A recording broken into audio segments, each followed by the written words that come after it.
ఓం నమః శివాయ శ్రీమాత్రే నమః. మిత్రులకి శుభాభిలాషులకి నన్ను ఎందుకు ఆదరిస్తున్న యూట్యూబ్ ప్రేక్షకులందరికీ కూడా పేరు పేరు ధన్యవాదాలు. ఈరోజు మనం చాలామంది మిత్రులను అడిగారు ఏంటంటే సింధూరం ఒరిజినల్ సింధూరం మొక్క గురించి చెప్పండి, అలాగే ఎలా ఉంటుంది మొక్క, ఎలా ఉంటుంది, సింధూరం గింజల నుంచి ఎలా తీస్తారు అనేది చూపించమని అడిగారు. వారందరి కోసం ఈరోజు నేను మీ అందరికీ చూపిస్తున్న మొక్క సింధూరం మొక్క. సింధూరం కాయలు ఇవి చూస్తున్నారు కదా. ఇవి ఈ మొక్క ఇలా కాయలు వస్తూ ఉంటాయి, ఇటు పూలు ఇలా ఉంటాయి, ఇది డ్రై అయిపోయాయి ఈ పూలు. మీకు నేను ఇప్పుడు ఈ కాయల గింజలు ఎలా ఉంటాయి, సింధూరం ఎలా ఉంటుందో మీకు నేను చూపిస్తాను. మిత్రులారా, మీకు ఈ వీడియో నచ్చినట్లయితే లైక్ చేయండి, నా ఛానల్ సబ్స్క్రైబ్ చేసుకోండి, అలాగే గంట సింబల్ని యాక్టివేట్ చేసుకోండి. చూడండి, ఈ కాయ ఇలా ముళ్ళుగా అనిపిస్తుంది కానీ ముళ్ళు కాదు, గుచ్చుకోవు. ఈ కాయని మనం కట్ చేద్దాం. ఇది సింధూరం మొక్క. ముందు మొక్క చూడండి, మొక్క ఇలా ఉంటుంది. ఇది ఎక్కడ దొరుకుతుంది అంటే నర్సరీ ఉండే ప్రాంతాల్లో, నర్సరీలో కూడా ఈ మొక్క దొరుకుతుంది. ఇది మన ఇళ్ళ దగ్గర కూడా పెంచుకోవచ్చు, పెద్ద మొక్క అవుతుంది. అడవిలో అయితే కొన్ని ప్రాంతాల్లో, అడవిలో కూడా నార్త్ ఇండియాలో కనిపిస్తుంది. ఇది మామూలుగా మన ప్రాంతంలో నర్సరీలో కనిపిస్తూ ఉంటుంది. నేను ఈ కాయ కట్ చేసి చూపిస్తాను ఎలా ఉంటుంది అనేది, గింజలు ఎలా ఉంటాయి అనేది.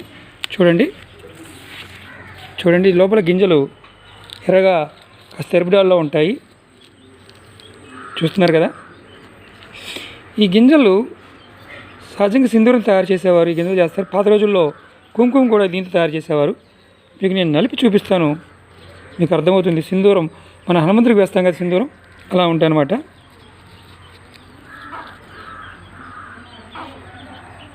చూడండి, చూస్తున్నారు కదా. నేను గింజ పడేసాను, నలుపుతున్నాను. చూడండి, ఇది ఒరిజినల్ హనుమంతుడికి వేసే సింధూరం. ఈ గింజలతో చేస్తారు మిత్రులారా. చాలా అద్భుతమైన శక్తి కలిగిన సింధూరం. మనం తంత్రానికి మంత్రానికి ఈ సింధూరాన్ని వాడుతూ ఉంటాం. మీరు దగ్గరలో ఉన్న నర్సరీ కంపల్సరీ అడగండి, ఇలాంటి సింధూరం మొక్కను పెట్టుకోండి. కాస్త మనం మనంతరమనంగా సింధూరం తయారు చేసుకోవచ్చు. చూసారు కదా, ఒరిజినల్ సింధూరం. ఈ కాయ కూడా నేను చిన్న మొక్క ఇది. నేను దీన్ని ఆన్లైన్లో తీసుకోవడం జరిగింది. బతుకుతుందో లేదు అనుకున్నాను, కానీ బతికింది, కాయలు రావడం జరిగింది. ఈరోజు మీకు చూపించడం కోసం నేను ఈ కాయని కట్ చేయడం జరిగింది. చాలా గుత్తులుగా వస్తాయి, అడవిలో ఉంటాయి మిత్రులారు. ఇవి గుత్తులుగా వస్తాయి. చూడండి, ఇదిగోండి కాయ ఇలా ఉంది, లోపల గింజ. ఈ గింజలు నలిపితే చాలు చక్కగా అద్భుతమైన సింధూరం. నేను ఆకు మీద కూడా రాసి చూపిస్తాను. చూడండి, అదిగోండి.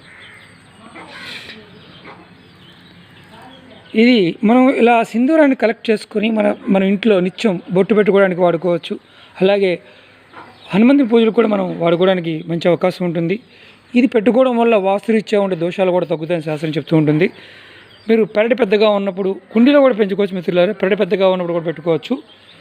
మీరు ప్రయత్నం చేయండి, ఖచ్చితంగా మంచి ఫలితాలు ఉంటాయి. చూస్తున్నారు కదా. ఇది ఎందుకంటే నేను మొక్క పెట్టాను, వచ్చిన తర్వాత కాయల నుంచి వచ్చిన గింజలు చూపించడం కోసం మీకు ఒక కాయని కట్ చేసి చూపించాను. ఇలా కాయలు వస్తాయి. ఒరిజినల్ సింధూరం, హనుమంతుడికి వేసే సింధూరం. మిత్రులారా, ఈ వీడియో నచ్చినట్టు లైక్ చేయండి, అలాగే గంట సింబల్ని యాక్టివేట్ చేసుకోండి, 10 మంది మిత్రులకు షేర్ చేయండి. ఓం నమః శివాయ శ్రీమాత్రే నమః.